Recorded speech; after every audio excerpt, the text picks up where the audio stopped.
grande eres. Cuando cantamos, Señor, delante de ti, reconocemos, Padre, que tu amor es tan grande, Señor, que sin duda nosotros no merecíamos todo lo que tú has hecho por nosotros. Gracias, Señor, porque siendo un Dios tan grande, todopoderoso, te viniste a ser pequeño por amor a nosotros.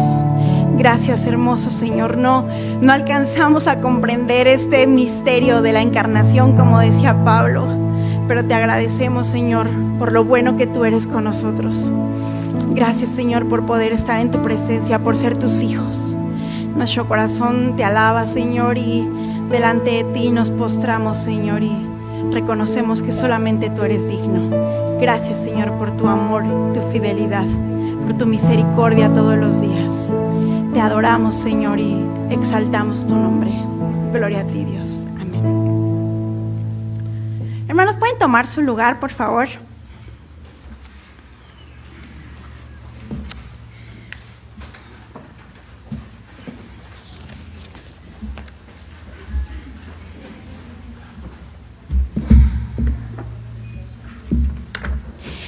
Apenas hace unos 2 días estuvimos aquí reunidos para celebrar el nacimiento de Jesús. Y fue una bendición poder escuchar a cada uno de los coros mientras yo los iba escuchando y escuchaba lo que iban cantando. Pensaba, esto es una excelente predicación. El Señor que inspiró a las personas que escribieron los cantos que entonamos en ese día. Yo decía, Señor, wow, aquí solamente con redactarlo y en lugar de cantarlo, irlo hablando, ya tenemos una predicación excelente, porque nuestros hermanos nos hablaban de las profecías que anunciaban a Jesús, del nacimiento de Jesús, de esa ocasión tan especial cuando Jesús nació, pero también hablábamos de lo que viene. Nosotros entonábamos un canto que dice, Él es el león, Él viene con poder. Y hermanos, teníamos ahí perfecto todo el evangelio desde el inicio, en medio y el final, el desenlace. Y justamente de esto quiero hablar el día de hoy. Muy probablemente lo que yo les hable en esta mañana, en esta tarde ya, todos lo conocemos. Pero quiero hablar de esto porque recientemente me encontré con una frase que me dejó pensando bastante tiempo. Se la compartí a mi esposo y le dije, mira, ¿qué piensas de esta frase? Porque en cuanto yo la leí, para mí fue muy, muy impactante. Y dice esta frase, la mayor amenaza para la Navidad no es el secularismo o el consumismo, sino nuestro propio aburrimiento con la historia más magnífica jamás contada. Y me dejó impresionada esta frase, porque usualmente hablamos acerca de Navidad no es comprar regalos. Siempre enfatizamos con los niños, sobre todo, que esperan mucho la fecha de la Navidad por los obsequios que pueden recibir, y siempre estamos enfatizando, no, Navidad no es recibir regalos, Navidad no es la cena, es importante, lo disfrutamos, pero eso no es la Navidad. Y estamos enfatizando en lo que realmente es la Navidad. Y cuando yo leí esta frase, me impresionó, porque pensé, esa frase que tanto aplica a mí. La mayor amenaza para la Navidad no es el secularismo o el consumismo, la cantidad de compras que se hacen en estos días, sino nuestro propio aburrimiento con la historia más magnífica jamás contada. Cuando nosotros hablamos de la historia de la Navidad, la historia del nacimiento de Jesús y todo lo que esto conlleva, ¿cómo lo contamos, hermanos? ¿De qué manera nosotros nos expresamos cuando estamos hablando de esta historia? ¿La contamos como un cuento que sabemos que fue real, pero con esa intención, solamente con algo un poco fantasioso? ¿La contamos solamente en estas épocas? ¿O cada vez que nosotros la contamos, nuestro corazón se alegra y tenemos que levantar nuestras manos y decirle, Señor, gracias por esta historia que ya pasó hace un tiempo, pero que todavía continúa y que tiene un desenlace maravilloso? Como hijos de Dios, ¿cuál es nuestra postura delante de esta historia, hermanos? En el concierto de Navidad nos pusieron el video de los niños, ¿verdad? Y había muchas variaciones de audio. Me decía mi esposo, tuve que estar ecualizando todo el tiempo allá atrás el audio porque de pronto se disparaba y luego bajaba. Y es que los niños se emocionan. Los niños no saben de si va a sonar desafinado. Es más, los niños no saben que ya se les fue la pista y ellos ya están cantando otra cosa. Su emoción los llevaba a cantar con mucho, mucho gozo, a gritar incluso, celebraremos con gozo que se oiga en toda la tierra. Ha nacido Jesús, ha llegado la luz. Es Navidad, su estrella hemos visto brillar. Ella nos guiará hasta donde Él está y postrados adoraremos y traeremos lo mejor para el Rey. Es Navidad. Solamente en este pequeño coro de uno de los cantos que ellos entonaban, encontramos el Evangelio, hermanos. Y yo veía a estos pequeñitos tan contentos cantándolo. Yo decía, Señor, así nuestra vida debe ser todo el tiempo. Cada vez que nosotros hablemos de tu mensaje, de tu plan, del Evangelio que tú ideaste hace tanto tiempo, nuestro corazón debería estar así de emocionado como el de estos pequeñitos. Y decir, Señor, vamos a postrarnos y adorarte y traer lo mejor para ti. No solamente el 24 de diciembre, sino todos los días del año. Todos los días que tú nos permitas vivir. Así es que en esta tarde, hermanas, quiero que juntos veamos este plan tan maravilloso que nuestro Dios creó desde la eternidad. Y vamos a Gálatas 4, del 4 al 7. En estos 4 versículos también encontramos resumido la idea de Dios para nosotros. Dice Gálatas 4, listo, gracias hermana. Pero cuando vino el cumplimiento del tiempo, Dios envió a su Hijo, nacido de mujer y nacido bajo la ley, para que redimiese a los que estaban bajo la ley, a fin de que recibiésemos la adopción de hijos. Y por cuanto sois hijos, Dios envió a vuestros corazones el espíritu de su Hijo, el cual clama, Abba, Padre. Así que ya no eres esclavo, sino hijo, y si hijo, también heredero de Dios por medio de Cristo. Me fascina como dice el versículo 6 y 7. Ahora que ustedes son hijos, parafraseándolo, dice, ahora que ustedes son hijos, Dios envió a sus corazones el Espíritu. Y por eso ustedes pueden decir, Abba, Padre. Ya no son esclavos, ya no son huérfanos, ahora son hijos. Y como son hijos, también son herederos. Es impresionante estos 4 versículos que escribió el apóstol Pablo para la iglesia de Galacia. ¿Cómo les dice? Esto que el nacimiento de Jesús vino en el momento adecuado, vino como el Señor lo había planeado, pero vino para que ahora nosotros podamos ser hijos. Y como hijos también herederos. Y este versículo 4 de Gálatas 4 inicia con una promesa. La primera vez que se menciona en la Biblia el plan redentor de Jesús no está en los evangelios. La primera vez que se menciona es en Génesis 3:15. Dice la palabra de Dios, está hablándole el Señor a la serpiente en el contexto de la historia de Adán y Eva, y le dice a la serpiente, y pondré enemistad entre ti y la mujer, y entre tu simiente y la simiente suya. Esta te herirá en la cabeza y tú le herirás en el calcañar. Que en otras traducciones, calcañar es el talón. Esta es la primera vez que se anuncia la venida del Salvador. Y a veces como que estamos esperando que diga Jesús o el Mesías. Pero aquí en este pasaje, Génesis 3:15, Dios está dando el anuncio de que iba a venir el Salvador. En el peor momento de la humanidad, cuando el pecado entró, el Señor envía el mejor regalo para nosotros. La promesa de Jesús. En el momento en que la relación entre el hombre y Dios se rompe por el pecado, el Señor envía la promesa de Jesús.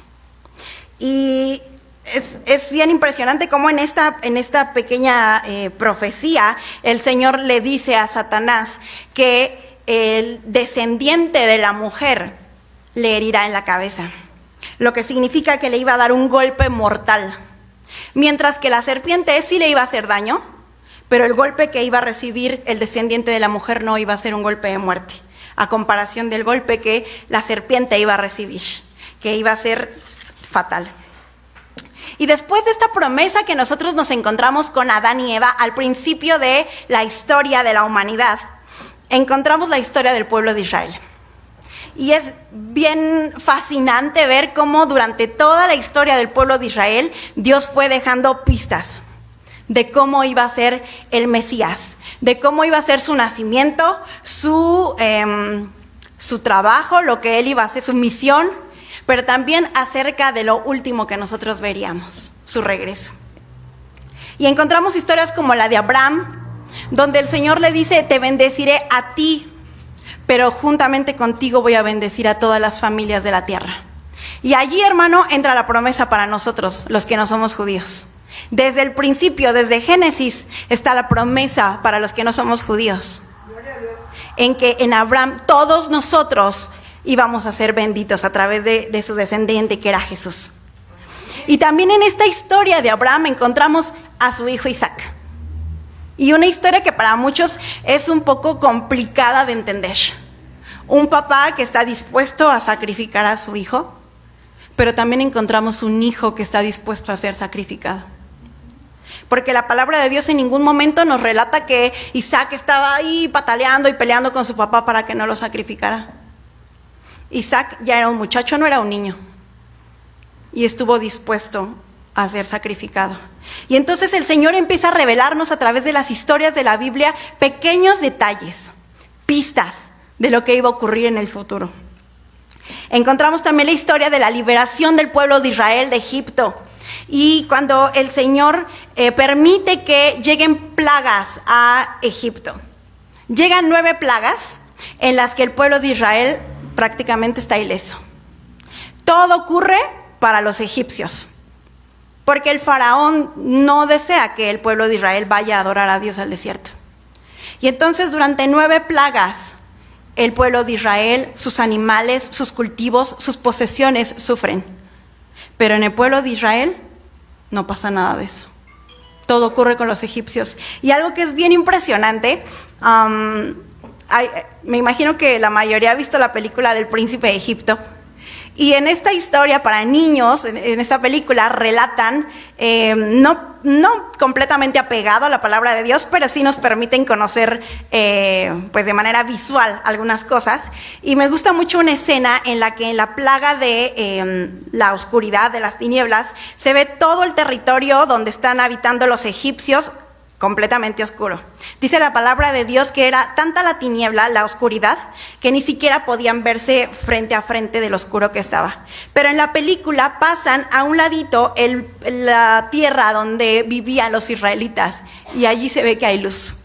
Y no era luz eléctrica, era el sol que caía ahí.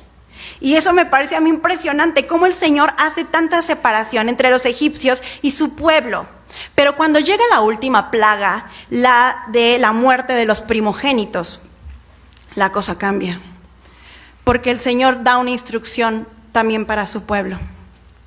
En esta ocasión, en la última plaga, en la muerte de los primogénitos, el pueblo de Israel no estaba a salvo. Y entonces el Señor le dice a Moisés: Moisés, el faraón ya los va a dejar salir. Pero antes de que eso pase, ustedes tienen que hacer algo. Tomen de entre sus rebaños un cordero que no tenga mancha, que sea de 1 año, que no tenga un defecto. Y entonces ese animal, ustedes van a sacrificarlo, van a tomar la sangre de ese animal y la van a poner en los marcos de sus puertas. ¿Por qué? Porque el pueblo de Israel, hermanos, también cometía pecados. Aunque el pueblo de Israel era el pueblo escogido de Dios, en ellos también había pecado. Y no lo estamos suponiendo, la palabra de Dios lo dice en Ezequiel 20, en los versículos del 4 al 11, dice que el pueblo de Israel, mientras estaba con los egipcios, también adoraba a los dioses de los egipcios. Ellos también tenían ídolos de los dioses de Egipto. Y entonces ellos también tenían pecado en su corazón, y no nada más esto de la idolatría, seguramente habían muchos otros pecados que como humanos cometían. Así es que ellos también tenían necesidad de un Salvador.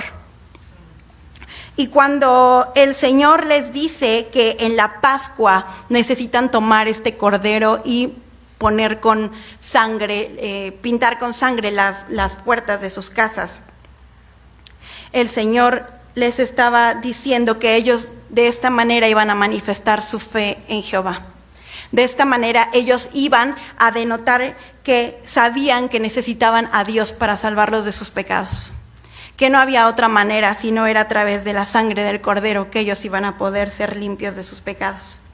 La palabra Pascua significa pasar sobre, extender las alas, salvar o protección.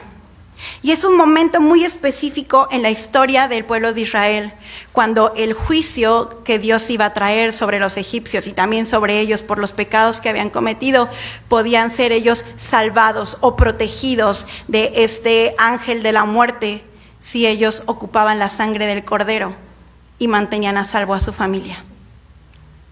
Pero solamente aquellos que manchaban o que pintaban su puerta podían ser salvos de esta última plaga. Es decir, que aunque ellos eran el pueblo escogido de Dios, si no acataban las órdenes y tomaban la sangre del Cordero, de todas maneras, el ángel de la muerte iba a pasar y el primogénito de esa familia iba a morir. Los israelitas, a través de esa sangre, estaban manifestando su fe en Dios y su necesidad de un Salvador. Y luego, un poquito más adelante de la historia de la salida del pueblo de Egipto, encontramos los sacrificios en el tabernáculo. Y es bien increíble cómo solamente el sumo sacerdote podía entrar una vez al año al lugar santísimo, en el día de la expiación. Si ustedes se acuerdan del tabernáculo, era una tienda que habían levantado en medio del desierto, y dentro del tabernáculo estaba dividido en dos partes, el lugar santo y el lugar santísimo. Al lugar santo podían acceder los sacerdotes que solamente eran de la familia de Leví. Esos sacerdotes durante el año podían entrar al lugar santo y hacer pues las actividades como sacerdotes que tenían que hacer, poner el pan, prender la lámpara que estaba allí. Pero solamente un día al año el sumo sacerdote podía entrar al lugar santísimo, porque en ese lugar estaba la presencia de Dios.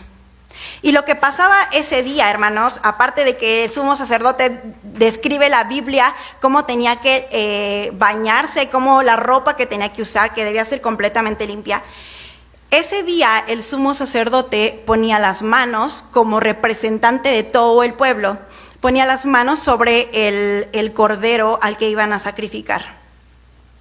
Y el sumo sacerdote, al ser el representante del pueblo, estaba llevando, por así decir, los pecados que el pueblo había cometido durante tanto tiempo.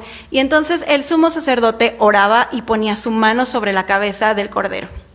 Y de una manera simbólica transfería todos los pecados del pueblo a ese animal. Y entonces ese animal al mismo tiempo transfería su pureza, su inocencia hacia el pueblo. Pero como ahora el animal estaba cargando con los pecados, tenía que morir. Por eso se sacrificaba al animal, porque era una manera en la que el Señor cubría los pecados del pueblo de Israel. Y no sé si se ha ido dando cuenta, pero con estas historias vamos viendo aspectos de Jesús como el Cordero. El Señor les fue hablando al pueblo de Israel desde sus inicios cómo iba a ser la obra del Mesías que tanto estaban esperando, la redención que iba a traer el Mesías sobre sus vidas. Y a lo largo del Antiguo Testamento nosotros nos encontramos una y otra vez con profecías, con pistas que hablan acerca de cómo iba a ser Jesús. El libro de Isaías está lleno de profecías que en el momento tal vez ellos no pudieron entender, pero que el Señor les estaba diciendo lo que iba a venir. Hay un libro que se llama Más que un carpintero, y en este libro detallan las profecías que se hablan en la palabra de Dios sobre Jesús. Y entonces me parece, bueno, no me acuerdo el autor, no voy a mentirles. El autor de este libro va haciendo cada vez más corta la lista de las personas que podían cumplir con esas profecías. Entonces dice, bueno, el Mesías tenía que venir de la tribu de Judá. Pues hay muchas personas que podían cumplir con esta profecía de venir de la tribu de Judá. Pero la siguiente, bueno, el Mesías tenía que venir de Belén. Entonces ese gran número de personas que podían haber sido el Mesías se acota solamente a los que nacieron en Belén.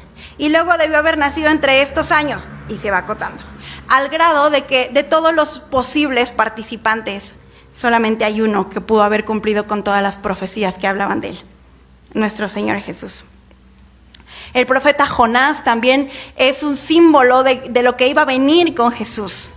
El mismo Jesús hace referencia a Jonás y dice, así como Jonás estuvo en el vientre del animal durante 3 días, así es necesario que el Hijo del Hombre muera durante estos 3 días, pero después va a resucitar.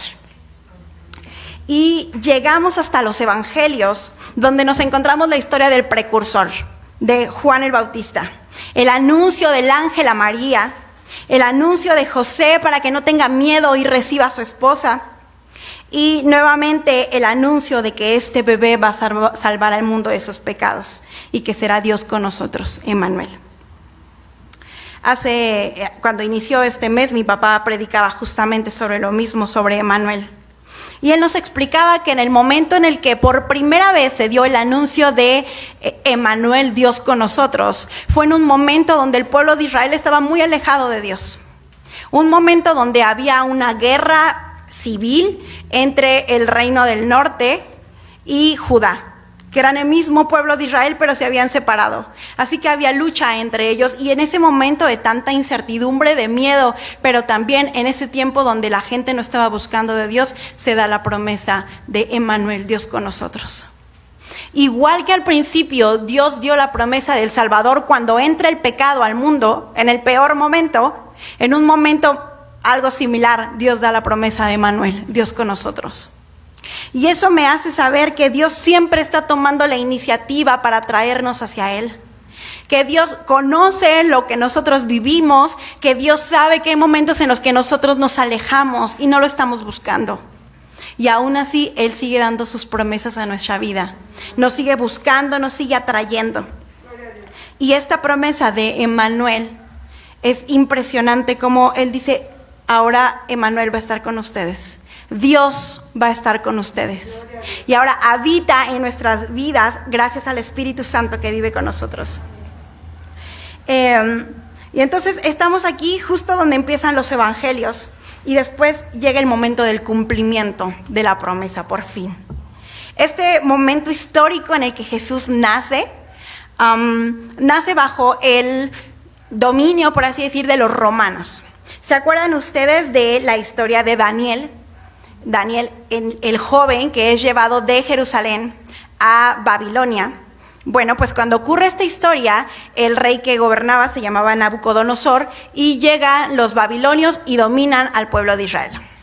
Pero después llega un pueblo más grande que domina a los babilonios, que son los persas. Y ahora entra la historia de Daniel en el foso de los leones. El mismo Daniel, que primero fue cautivo por los babilonios, ahora está cautivo pero por los persas. Y después de los persas, hermanos, en el periodo intertestamentario, es decir, cuando cambiamos del Antiguo Testamento al Nuevo Testamento, aproximadamente hay unos 400 años. Y en ese tiempo llegan los griegos y dominan ahora a los persas. Y eso es parte de la historia universal que nosotros aprendemos en la escuela. Y entonces a mí me gusta mucho ver cómo la historia, universal, siempre se va empalmando, obviamente, con la historia que nosotros encontramos en la Biblia. Pero como nuestro Dios, dentro de todas las cosas que pasaban en el mundo, Él siempre fue permitiendo que sus promesas se fueran cumpliendo. Y en este tiempo en el que los griegos dominan, llega otro pueblo que son los romanos. Y los romanos son el pueblo que está gobernando cuando Jesús nace. Esto es importante a veces saberlo, hermanos. No cambia la historia, por supuesto, pero nos permite conocer algunas situaciones que estaban pasando en ese momento y que podamos entender por qué, por ejemplo, José y María se fueron desde Nazaret hasta Belén cuando ella estaba a punto de que naciera el bebé. En nuestra lógica, ninguna mamá haría un viaje tan precario, por así decirlo, cuando el bebé está a punto de nacer. Incluso después me parece que del mes número 7 de gestación ya no permiten que las mamás, las embarazadas, suban a los aviones porque es peligroso para el bebé. Pero este bebé tenía más de 7 meses, estaba a punto de nacer. Y dice la palabra de Dios en Lucas capítulo 2 que el emperador Augusto César manda hacer un censo. Los romanos, hermanos, no tenían problema con que las personas se censaran en el lugar donde vivían. Es decir, José y María vivían en Nazaret. Así que por orden de los romanos, ellos se podían haber censado allí en Nazaret. Hacían los censos para ver cuánta gente había en el imperio, ver con qué personas contaban para la guerra, pero también para que pudieran tener un mayor dominio sobre los impuestos que se estaban pagando al pueblo dominante. Entonces los romanos no tenían problema con que se quedaran allí en Nazaret y se censaran, pero también los romanos daban mucha libertad a las leyes del pueblo a quienes ellos habían dominado. Entonces, siempre y cuando pues no fueran en contra de lo que ellos querían. Entonces ellos no tenían problema en que si la ley judía decía que para hacer un censo tenían que irse al lugar de procedencia, pues lo hicieran. Así que José y María, ambos eran descendientes de David. Y por eso de la tribu de Judá, ellos tenían que ir hacia Judá. En el mapa de Israel, Galilea está hacia el norte y Judá está en el sur. Entonces ellos desde el norte de Israel tuvieron que hacer el viaje hasta Judá, hasta Belén, que era bastante al sur del territorio nacional. Así que comienzan este viaje y dice la palabra de Dios que no encontraron lugar en el mesón. Y esta aldea de Belén era muy pequeñita. A lo que se dedicaban ellos era al pastoreo. Habían muchos rebaños allí. Incluso de Belén traían a los mejores corderos para los sacrificios. Entonces nos vamos dando cuenta como que todo tiene que ver con la historia final de Jesús. En Belén dice la historia que los animalitos, cuando tenían una cría, esas crías continuamente eran crías muy buenas para que las sacrificaran en los sacrificios del templo. Así es que tenían cuidado especial los pastores con estos animalitos. Y ahí en Belén, que les cuento que es una aldea pequeña, también era un poco famosa por la cuestión de que el rey David había nacido ahí en Belén. Así es que cuando llegan José y María no hay lugar. Y quiero que vayamos al capítulo número 2 de Lucas, versículo 8, donde nos narra el nacimiento de Jesús. Y como decía David, pongamos atención a los detalles, porque Dios es un Dios especialista en detalles. Los detalles en la historia de Jesús, pero también en la nuestra, hacen grandes diferencias. Así es que vamos a poner atención en los detalles que narra este evangelista, Lucas. Dice la palabra de Dios: había pastores en la misma región de Belén que velaban y guardaban las vigilias de la noche sobre su rebaño. Y he aquí, se les presentó un ángel del Señor, y la gloria del Señor los rodeó de resplandor, y tuvieron gran temor. Pero el ángel les dijo: no temáis, porque he aquí os doy nuevas de gran gozo, que será para todo el pueblo. Que os ha nacido hoy en la ciudad de David un Salvador, que es Cristo el Señor. Esto os servirá de señal: hallaréis al niño envuelto en pañales, acostado en un pesebre. Y repentinamente apareció con el ángel una multitud de las huestes celestiales que alababan a Dios y decían: gloria a Dios en las alturas y en la tierra paz, buena voluntad para con los hombres.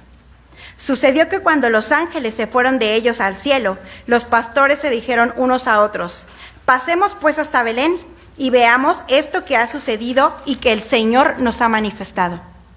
Vinieron pues apresuradamente y hallaron a María y a José y al niño acostado en el pesebre.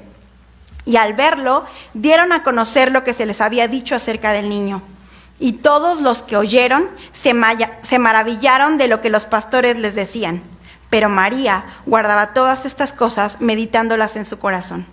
Y volvieron los pastores, glorificando y alabando a Dios por todas las cosas que habían oído y visto como se les había dicho. No sé si se han percatado, pero siempre que aparecen ángeles en la Biblia, lo primero que dicen es: no temas, o paz. Obviamente, porque la persona que está recibiendo la visita de un ángel debe estar aterrorizado. Porque aunque vienen de parte del Señor, pues son seres completamente diferentes a nosotros. Nos gusta mucho hacernos a la idea de que un ángel es como un humano, pero con alas y blanco. Pero la verdad es que no sabemos cómo son los ángeles precisamente. Así es como a alguien se le ocurrió y pues esa historia ha ido, o esa imagen ha ido de generación en generación y siempre nos los imaginamos así, pero no sabemos realmente cómo es un ángel. Así que todas las personas que recibieron la visita de un ángel, seguramente que sus rostros notaban muchísimo miedo. Así es que los ángeles siempre tienen que decir, tranquilo, no temas. No sé si precisamente funcione, pero bueno, ellos siempre cumplen con esa misión de decir, no tengan miedo. Y obviamente cuando él les dice este mensaje, pues las caras de los pastores debieron haber estado bastante asombradas.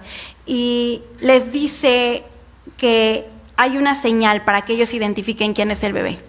Les dice que va a estar el bebé envuelto en pañales, acostado en un pesebre.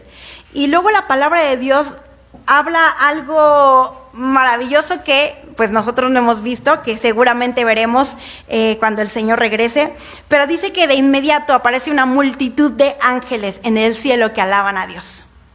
Yo jamás me he podido terminar de imaginar cómo fue ese momento en el que en la noche, donde todo estaba tranquilo, tal vez por ahí se escuchaba una ovejita balar, pero en realidad el campo estaba tranquilo en la noche o en la madrugada. Y de pronto se aparece un ángel. Y no nada más se aparece un ángel que les habla y les dice del nacimiento de Jesús, sino que se llena el cielo con una multitud de ángeles que alaban a Dios. ¿Puede imaginarse la escena tan fabulosa que debe haber sido en ese momento para los pastores? Algo que jamás habían visto. Y luego estaban esperando la llegada del Mesías. Les dicen que ya nació ese Mesías que están esperando. Y además de todo, el Señor pinta el cielo, llena el cielo con ángeles que están alabando. Debe haber sido una escena impresionante. Actualmente los matrimonios que están por tener un bebé hacen algo que se llama revelación del género del bebé. Y entonces, antes solamente hacíamos baby shower y ya nos regalaban unas cosas para el bebé, pero ahora hay otra fiesta, porque nos gustan mucho las fiestas, y avisan qué va a ser el bebé, cuál es el género del bebé. Entonces al principio empezaron módicos con un pastelito, pues que partían y ya salía el relleno azul o rosa y pues sabían si el bebé era niño o niña. Después fueron avanzando y entonces ya llenaron globos con papelitos que cuando poncha pues salen los papelitos anunciando el género del bebé. Después yo vi que ya también llenan extintores con el químico y lo pintan, entonces cuando, no sé, abren el extintor o lo truenan, pues sale rápido este químico pintado del color, ¿no? Para saber qué es el bebé. Pero hace poco yo vi una revelación de género, así, bueno, es la más, no sé, grande que yo he visto. Rentaron los papás una avioneta y entonces esta avioneta cuando avanzaba pues iba dejando salir humo en las nubes del color de pues el género representativo del bebé. Y a mí me pareció pues una locura cómo podían hacer que ahora una avioneta vaya revelando el género del bebé. Pero ningún otro niño en esta tierra tuvo una revelación de nacimiento más impresionante que Jesús. Ningunos papás han logrado llegar al nivel de lo que Jesús tuvo en su nacimiento para anunciar que ya estaba aquí en la tierra. Y a los sabios del oriente el Señor les avisó con una estrella, que ya era el tiempo que ellos habían estado pues estudiando. Pero a los pastores el Señor permitió que vieran una multitud de ángeles y a mí me parece fenomenal la imaginación del Señor, su creatividad para darnos a conocer las buenas nuevas. Los pastores, hermanos, no eran personas muy apreciadas dentro de la sociedad. Sin embargo, a ellos es a quienes Dios les da este anuncio tan espectacular del nacimiento de Jesús. No lo hizo con la sociedad, con la alta sociedad, sino con los humildes que esperaban el nacimiento de Jesús. Y también lo hizo con ellos, hermanos, porque ellos iban a entender la referencia que el ángel les estaba dando. Apenas el viernes mi esposo nos hablaba de la importancia del pesebre. Y sabe, yo tampoco lo sabía. Yo no conocí este detalle tan impresionante del pesebre que me dejó maravillada. Usualmente en las imágenes vemos un pesebre de madera, porque muchos eran así. Pero en Belén, como les decía yo, que en Belén tenían, los animales que tenían eran buenos para el sacrificio. En Belén los pesebres usualmente eran de piedra. Y sí, en algunos comían los animalitos, pero también tenían unos donde iban a acostar a los corderos cuando nacían, que veían que eran unos corderos aptos para el sacrificio. Y entonces cuando el ángel les dice a los pastores que van a encontrar a ese bebé recostado en un pesebre y envuelto en tela, ellos entendieron la referencia. Para nosotros pudo haber pasado muy desapercibida, como seguramente pasó por mucho tiempo. Pero para los pastores fue una señal clara de quién era ese bebé que acababa de nacer. Porque estaban poniendo al cordero que iba a salvarnos de los pecados, al Mesías, lo estaban acostando en ese lugar que para ellos era una referencia de los mejores corderos, sin mancha, sin algún defecto en su cuerpo. Los envolvían, los ponían ahí en el pesebre, que era un lugar muy seguro, porque de la piedra pues no se podía caer, y los otros animales no lo podían tirar porque estaba protegido. Y lo envolvían para que, aparte de que pues creciera bien, no fuera a tener ningún percance. Así es que cuando el ángel le dice a los pastores cómo está este bebé, ellos entendieron sin duda esta referencia del cordero sin mancha que quita los pecados del mundo. Y nuevamente nos encontramos este anuncio de cómo iba a ser el Salvador, de lo que venía a ser por nosotros. Y a mí me parece impresionante cómo un Dios tan grande, tan infinito, todopoderoso, el creador de todo lo que existe, con poder ilimitado, vino a limitarse en la forma de un bebé. Porque ese bebé, igual que nosotros, estuvo en el vientre de su mamá y se alimentaba de los nutrientes que su mamá le daba. Así es que por un tiempo ese Dios todopoderoso vino a limitarse y a depender de una mujer. Y nació como un bebé igual que todos nosotros y necesitaba que sus papás estuvieran al pendiente de él. Aunque Jesús era completamente Dios, también era completamente hombre. Y a veces olvidamos esto y dicen, bueno, pues sí, es que Jesús pues era Dios, por eso pudo cumplir con todo. No, es que pues sí, Jesús lo logró porque Él estaba en otro nivel. Y definitivamente Jesús era 100% Dios, pero también era un hombre. Y lo era, porque la palabra de Dios dice en Hebreos que solamente ese sumo sacerdote que fue tentado en todo puede entendernos. Que nosotros podemos acercarnos confiadamente con Él ante el trono del sumo sacerdote Jesús, porque Él puede entender por todo lo que usted y yo pasamos. Porque como hombre vino a ser sujeto a lo que en este mundo pasaba. Hay un autor, un pastor que dice que Jesús tuvo que ser 100% hombre y 100% Dios, porque el Dios todopoderoso sin duda que podía salvarnos, pero no nos podía entender, porque no era un humano. Si hubiera sido un humano nada más, podría habernos entendido, pero no nos podría haber salvado. Pero Jesús, siendo 100% hombre y 100% Dios, podía salvarnos porque era Dios, pero también entendernos porque era un humano. Y por eso Jesús tomó esta decisión de ser como nosotros y comprendernos y limitar ese poder que nosotros no podemos entender y venirse a ser como un bebé, dependiente por un tiempo de sus padres. Y eso es algo impresionante que nosotros no logramos entender. ¿Cómo es que el Señor dejó todo lo que tenía para venir a ser como nosotros? ¿Qué vio de bueno en eso? El amor que tenía por nosotros sin duda fue el motivo por el que Él lo hizo. Y Jesús nace y también llegan otros visitantes. La palabra de Dios no es muy clara. Usualmente nosotros pensamos que nace Jesús y de inmediato también llegaron los sabios del Oriente. Así lo manejan las imágenes que siempre vemos. Pero la Biblia no dice exactamente cuánto tiempo tardaron ellos en llegar desde que Jesús nació hasta que encontraron al niño con José y María. Pero la palabra de Dios sí es enfática en algunos asuntos que los sabios del Oriente dieron para esta familia. Tampoco dice la palabra de Dios que hayan sido 3, ni que vinieran en un caballo, en un camello y un elefante. Solamente dice la palabra de Dios que eran sabios del Oriente y que trajeron 3 regalos. Y estos regalos hablaban de simbolismos profundos que tenían en Jesús, pero también de algunos usos prácticos para José y María. Por ejemplo, se regaló oro. El oro era un regalo que se daba siempre en el nacimiento de los reyes o de sus hijos. La gente llegaba con oro para festejar el nacimiento de este bebé.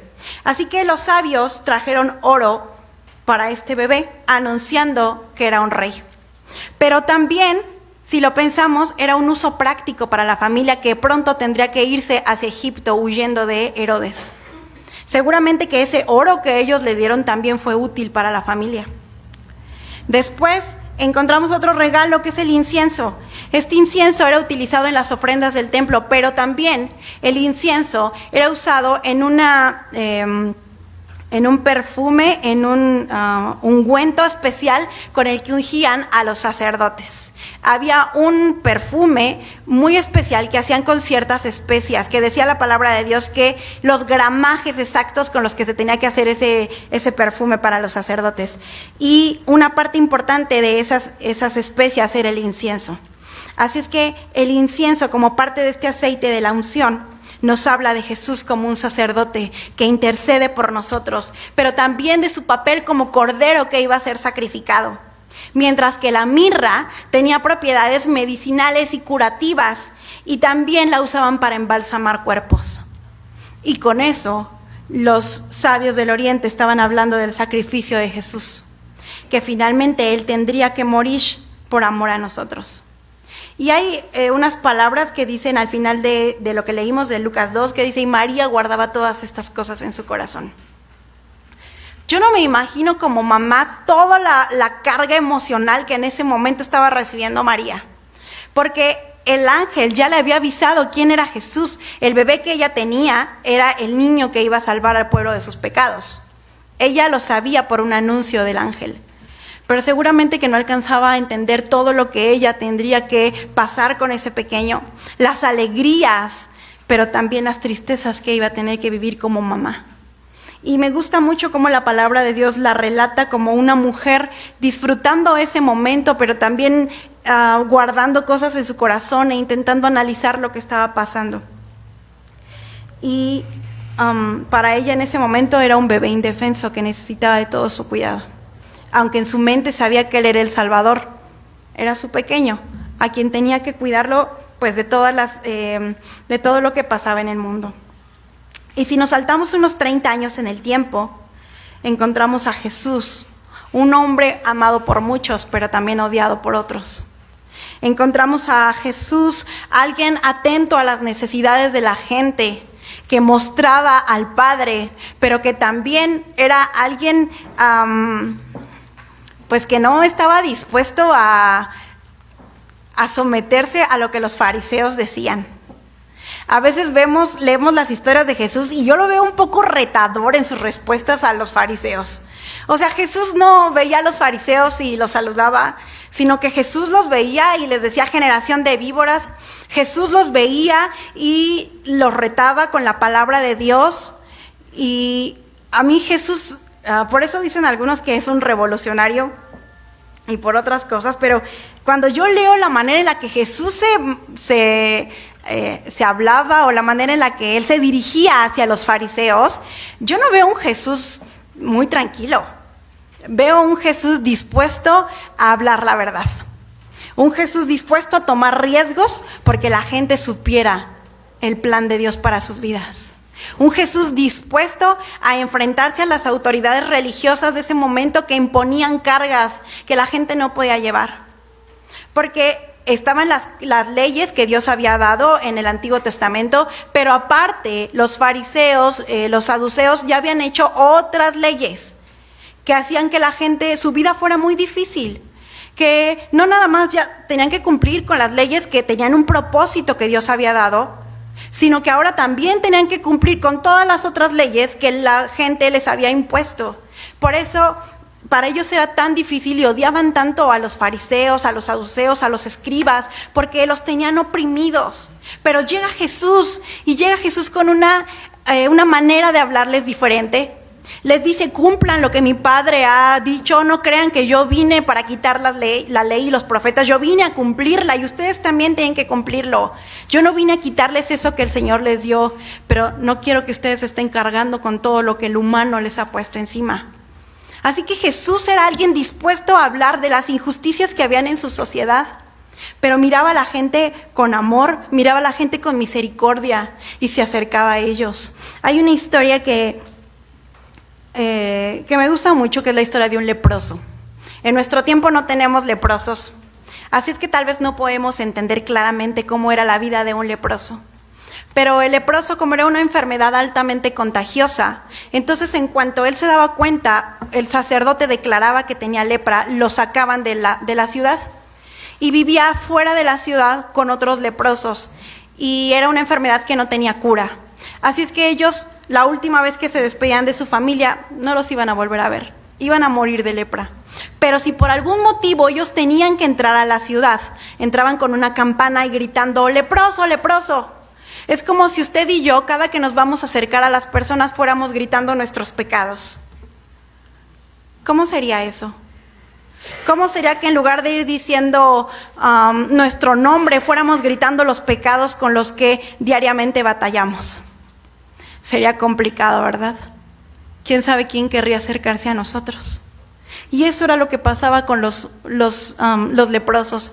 Pero Jesús se acerca a él y los sana, los toca. Nadie tocaba a los leprosos porque se contagiaban, pero Jesús toca al leproso. Jesús tenía un amor especial por la gente. Jesús no tenía problema de ensuciarse con lo que la gente traía, de acercarse a gente que para los demás era despreciable. Por eso es que la gente seguía a Jesús, porque Jesús mostraba un amor genuino para ellos. Y nosotros, hermanos, en este tiempo debemos ser como Jesús. Mostrar un amor genuino para la gente, no solamente en Navidad, no solamente cuando servimos la cena el 24 decimos, ay, te voy a servir, que el Señor te bendiga. O nos damos la mano allá afuera y decimos, feliz Navidad. Todos los días de nuestra vida debemos mostrar a Jesús en nuestras acciones, en nuestro amor desinteresado por la gente, cuidando a las personas que lo necesitan. Y yo sé que todos nosotros estamos en un proceso con el Señor. Me queda claro que el Señor está haciendo cambios con cada uno de nosotros, pero como decía el precursor de Jesús, Juan el Bautista, nosotros cada vez tenemos que hacernos más pequeños para que Él crezca en nosotros. Y entonces la gente pueda conocer de Jesús a través de nuestras vidas. En esos 30 años después de que Jesús nació, llegó el momento de la Pascua, la última Pascua que Jesús iba a vivir, y hubieron muchas irregularidades en su juicio. No sé si recuerden, pero hace unos 2-3 años el hermano Ismael Ramos nos habló sobre todas las irregularidades que hubieron en el juicio de Jesús. Jesús no tenía por qué haber sido sacrificado el día de la Pascua. Esa fue una de las primeras irregularidades. Pero bueno, está el juicio de Jesús plagado de estas irregularidades, de cosas que no debieron haber pasado, pero que el Señor permitió para que todo eso fuera parte de su plan, para que todas las piezas cayeran en el lugar correcto y pudiéramos tener este hermoso sacrificio de nuestro Señor Jesús. Y entonces en ese día de Pascua vemos a un padre entregando a su hijo por amor, igual que Abraham. Pero también vemos un hijo dispuesto a ser entregado como Isaac. Vemos un cordero que fue sacrificado como sustituto. Vemos a Jesús haciendo referencia a la historia de la Pascua, usando su sangre para protegernos de la muerte. Vemos a Jesús como referencia de los sacrificios que se hacían en el tabernáculo y sobre el animalito que se extendía su mano para llevar los pecados del pueblo. Ahora es Jesús, ese cordero que está llevando todos nuestros pecados, que está cargando en su cuerpo todo lo malo que nosotros hemos hecho. Y sé que nuestra mente es tan limitada que no podemos entender cómo Jesús estaba cargando con los pecados de la humanidad pasada, presente y futura. Yo sé que es muy complicado de entender y no sé si alguien realmente puede entenderlo, pero eso estaba pasando en ese momento. No solamente era el dolor físico que Jesús estaba experimentando por todo lo que le estaban haciendo a su cuerpo, sino también era este dolor espiritual, esta carga tan pesada de todos los pecados y el momento en el que él siente la separación con su padre y que le dice, ¿por qué me has abandonado? Y es un momento en el que sin duda todos nos quedamos callados y solamente apreciamos y valoramos lo que Jesús hizo por nosotros. Y al final de este sacrificio Jesús grita: consumado es. Y esta frase consumado es significa que todo está pagado.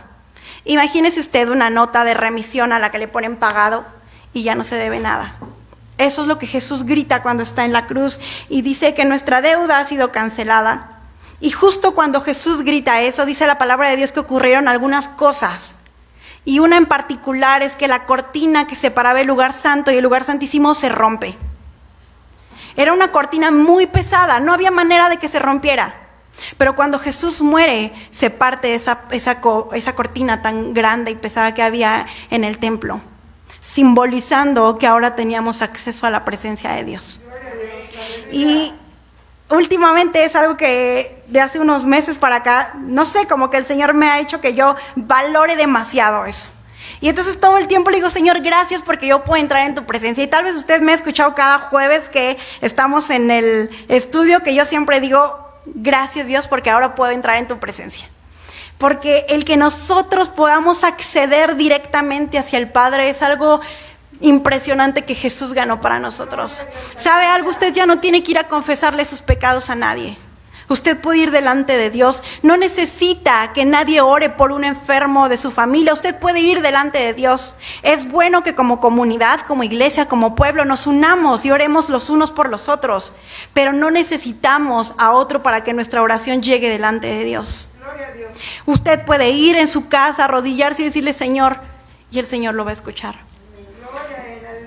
Yo he estado en la iglesia toda la vida y había un pensamiento en mi mente que se rompió hasta hace pocos años, y es que cuando yo oraba necesitaba hacer una oración, no sé si usted a veces ha tenido esas oraciones que siente que está orando muy bien, como que la atmósfera hasta se siente diferente. Y yo a veces pensaba que necesitaba siempre ese tipo de atmósfera para que mi oración llegara al cielo. Y un día orando el Señor me dijo: desde que tú hablas, yo te escucho. No necesito que digas muchas palabras y que haya música y el ambiente se sienta así como si estuviéramos oliendo incienso para que yo te escuche. Te escucho desde el momento en el que tú me dices Padre, cuando tú me dices Señor, cuando tú me empiezas a contar de tu día, yo ya te estoy escuchando. Y esa revelación que yo ya conocía aquí en mi mente, pero que el Señor trajo a mi corazón, ha cambiado mi vida. Y yo ya no tengo esa necesidad de decir: no, es que no estoy orando bien, es que mi oración no está llegando a ningún lado, porque yo sé que el Señor me escucha, porque Jesús rompió esa cortina ese día por amor a usted y a mí, y ahora nosotros podemos acceder delante del Padre. Y yo sé que son cosas que ya conocemos. Yo les dije al principio, no les voy a hablar de nada nuevo, todo lo conocemos acerca de la historia de Jesús, pero necesitamos recordarla y darle el valor que tiene. Porque si no, vamos a hacer de estos de la gran amenaza de la Navidad, los que nos aburrimos con la historia de Jesús, de contarla una vez, 2 veces, 3. No podemos caer en eso. No podemos caer en decir: pues sí, Jesús murió, Jesús nació, va a venir. Hermanos, nuestro corazón tiene que saltar como con los caminantes de Maús, que decían, cuando él iba contando cosas, ¿no sentíamos que nuestro corazón ardía? Hermano, eso tiene que pasar cada que usted y yo hablemos acerca del plan de Jesús, que nuestro corazón arda, que queramos contarle a la gente de quién es Jesús tan maravilloso, que siendo tan grande vino a hacerse pequeño por amor a nosotros. Dice la palabra de Dios que de Jesús, una profecía dice: y él, cuando él vea el fruto de su aflicción, su alma va a quedar satisfecha. Hermano, usted y yo somos el fruto de la aflicción de Jesús. Y cuando él nos ve, hay alegría en su corazón. Él sabe que lo que vivió ese día, en esa Pascua, valió la pena por usted y por mí. Y aunque Jesús muere en esa cruz, nosotros vemos cómo se siguen cumpliendo profecías que se dijeron desde mucho tiempo antes, como los 3 días en los que él iba a volver a la vida. Él mismo lo declaró sobre él cuando habló de Jonás, cuando habló del templo. Y vemos a Jesús cumpliendo estas profecías. En la crucifixión, él venció nuestros pecados, pero en la resurrección venció la muerte. Y entonces, hermanos, nosotros tenemos completo el plan de salvación. Tenemos un Salvador que nos libra de nuestros pecados, pero también un hermoso Salvador, Dios, que nos libra de la muerte y que nos llena de bendiciones. Y después de que Jesús resucita, llegan 40 días con sus discípulos, que en ellos tenemos las historias más increíbles sobre el perdón, sobre la restauración. La historia de Pedro. ¿Cuántos no nos hemos sentido identificados con Jesús restaurando a Pedro y diciéndole, ¿en verdad me amas?, cuando Pedro lo había negado? Probablemente nosotros no hemos dicho maldiciones sobre Jesús como lo hizo Pedro en esa noche, pero lo hemos negado con nuestra manera de vivir en algunas ocasiones. Y en estos 40 días Jesús se toma el tiempo para restaurar a sus discípulos, para darles un trabajo que hacer después de que Él se fuera, para darles las últimas enseñanzas en esta tierra. Y Jesús asciende al cielo y los discípulos, yo me los imagino mirando así como cuando los niños ven que se va su globo y no va a regresar ese globo. Y los discípulos están mirando al cielo y se paran junto a Él unos ángeles y les dice, ese varón que ustedes vieron que fue, un día va a regresar. Pero mientras que Él regresa, tienen trabajo que hacer. Iglesia, nosotros estamos en ese periodo, en el periodo de espera del retorno del Rey. Y a este mensaje yo lo titulé Lo mejor está por venir. Evidentemente no sabemos cuándo va a regresar Jesús. Ya estamos en ese periodo en el que Él ya viene, pero no sabemos cuándo. Porque los discípulos desde hace 2000 años dijeron, el Señor viene pronto. Y pues su pronto está un poco extendido. Así es que no sabemos exactamente cuándo va a venir, pero el Señor viene pronto. El Señor viene en breve y yo creo que lo mejor está por venir. Lo mejor que nuestros ojos van a poder ver está por venir. Y podemos ocupar esta frase pensando que el año que viene, pues todos deseamos que sea un mejor año. Y decimos, sí, creo que lo mejor está por venir. O también pensamos tal vez que estamos a punto de entrar en una nueva etapa como Iglesia Betania. A partir del próximo domingo tendremos al pastor Rubén Rodríguez aquí como nuestro pastor principal. Y podemos tal vez pensar que esta frase tiene que ver con ello. Creo que lo mejor está por venir. Y aunque sin duda que el Señor nos va a bendecir con el pastor y en nuestras vidas, creo que lo mejor está por venir porque falta menos para poder ver a nuestro Salvador. Por eso creo que lo mejor está por venir. Por eso creo que nuestro corazón tiene que llenarse de emoción, de alegría cada que hablemos de la historia de Jesús. Porque lo mejor, nuestro Salvador regresando en las nubes, eso está por pasar. Yo no sé si nuestros ojos lo van a ver o ya estaremos muertos cuando eso ocurra, no lo sé. Pero creo que eso va a venir pronto y que vamos a poder disfrutar la eternidad con nuestro Señor. Creo que debemos disfrutar esta vida, no nada más por las circunstancias en las que vivimos, porque probablemente nosotros vivimos buenas circunstancias, de pronto pasamos dificultades, pero vivimos una vida tranquila. Sería difícil decirle a la gente que vive en zona de guerra o en extrema pobreza, vivan esta vida muy felices, porque las circunstancias de cada uno son felices, pero el gozo que el Señor ha puesto en nosotros, eso es diferente. La alegría está determinada por las circunstancias que nosotros vivimos y va y viene, pero el gozo permanece. En medio de las circunstancias que usted viva, si está de fiesta, qué bueno, gócese. Pero si está en aflicción, gócese, no alégrese, gócese, porque el Señor vive en usted. Gócese porque en medio de estas dificultades nosotros somos hijos de Dios. Decía Gálatas 4 que cuando vino el tiempo el Señor envió a su Hijo para que ahora nosotros podamos ser hijos y herederos, para que podamos clamar Abba Padre y saber que el Señor nos escucha. Por eso podemos gozarnos, hermanos, no por las circunstancias que vivimos. Esas son adversas y mientras estemos en este mundo vamos a tener aflicción. Pero podemos gozarnos porque en medio de esas aflicciones el Señor está con nosotros, porque Emmanuel es Dios con nosotros. Y cuando nosotros logramos entender esto, no nada más la cronología de la historia de Jesús, sino lo que ha hecho en nuestras vidas, sino la bendición de que seamos hijos, de que podamos entrar delante de su presencia con confianza, de que si el día de hoy nosotros morimos, estaremos en el cielo con Él. La confianza, el gozo de saber que las personas que hemos visto partir aquí, que han dejado un dolor impresionante en el corazón, los volveremos a ver allá.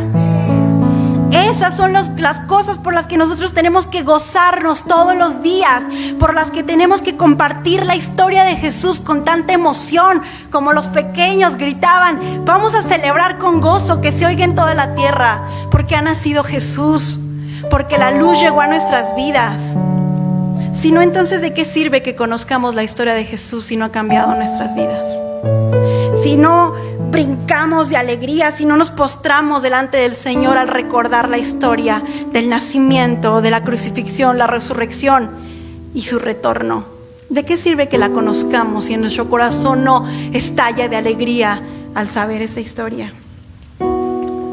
Si hemos entendido el plan de Dios para nuestras vidas, entonces nuestras vidas deben ser diferentes. No podemos vivir solamente como si hubiera usted terminado un buen libro y está bueno, a ver el que sigue. No podemos vivir de esa manera, porque lo que Jesús hizo fue muchísimo más que solamente cubrir algunas profecías para nosotros.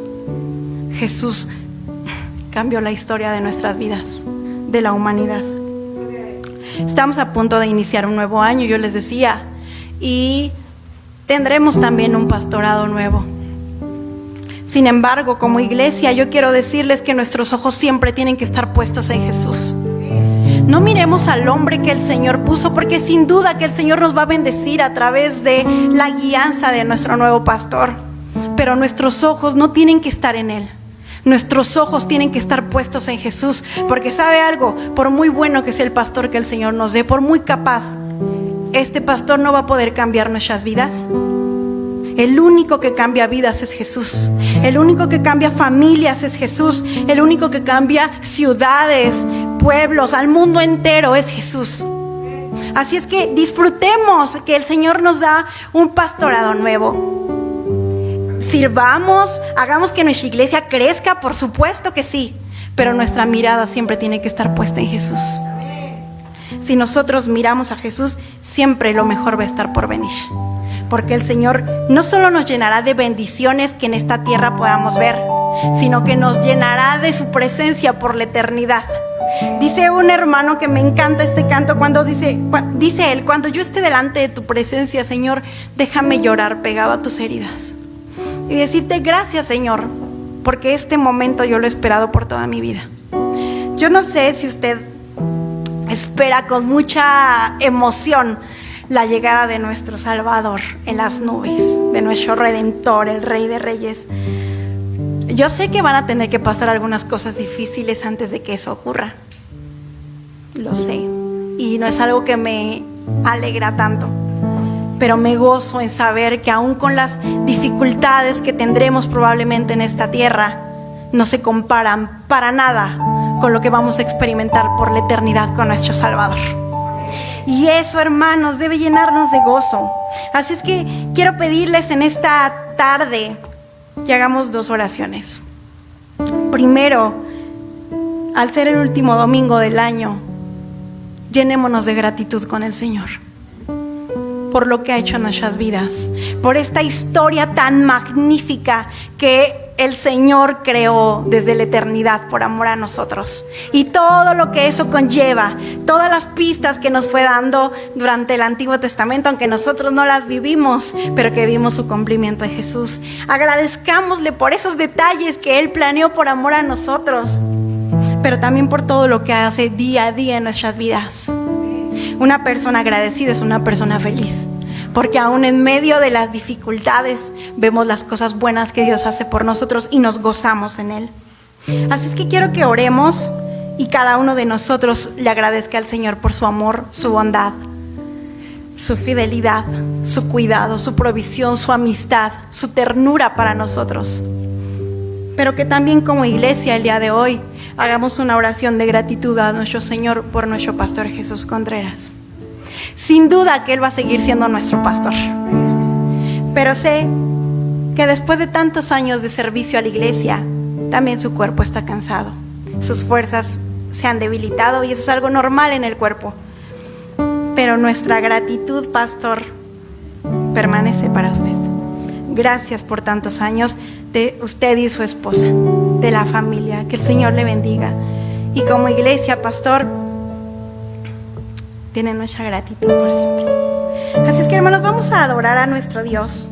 Les pido a los que puedan que estén puestos en pie. Si usted tiene que estar sentado, hágalo, no hay ningún problema. El Señor escucha su oración de pie o sentado. Pero vamos a agradecerle por lo bueno que Él es, por esta historia tan fantástica. Y después, como iglesia, unámonos y démosle gracias a Dios por la vida de nuestro amado pastor. Señor, gracias. Gracias por el amor tan grande que tú has demostrado en nuestras vidas, Señor. Gracias, Padre, porque ya conocemos la historia, Señor, no es nueva para nosotros, pero cuando tu Espíritu Santo impacta en nuestras vidas, entonces podemos entender cómo tú fuiste planeando todo para que se cumpliese al final este regalo tan hermoso de tu parte. Gracias, Señor, por tu amor, por tu cuidado. Gracias, Jesús, por haber entregado todo para nosotros. Gracias, Jesús, porque nosotros podemos llamarte de muchas maneras, pero cuando nos acercamos delante de ti podemos decir: Abba, Padre. Tú eres nuestro Padre, a quien amamos tanto, en quien nos sentimos tan seguros. Cuando nos acercamos a ti, Señor, sentimos tu protección y sabemos que nada nos va a pasar porque tú cuidas de nosotros. Señor, gracias por el amor tan impresionante que tú tienes para nosotros. Ayúdanos, Señor, para que siempre que recordemos esta historia tan magnífica de tu nacimiento, de tu crucifixión, resurrección y de todo lo que ahora traerás para nosotros, nosotros podamos caer delante de ti postrados y decir: Señor, toma lo mejor de mí. Te entrego lo mejor que hay en mí, porque tú diste lo mejor por amor a mí. Y yo también quiero tener una vida rendida a tus pies, Señor, una vida que te alabe, una vida que proclame que tú vas a venir, Señor, pero no nada más con mi boca, sino que mi vida, mis decisiones, mis actos de todos los días muestren que tú eres el Señor, tú eres el soberano de mi vida, y que lo entendemos, Señor, por el amor tan grande que tú mostraste en esta historia.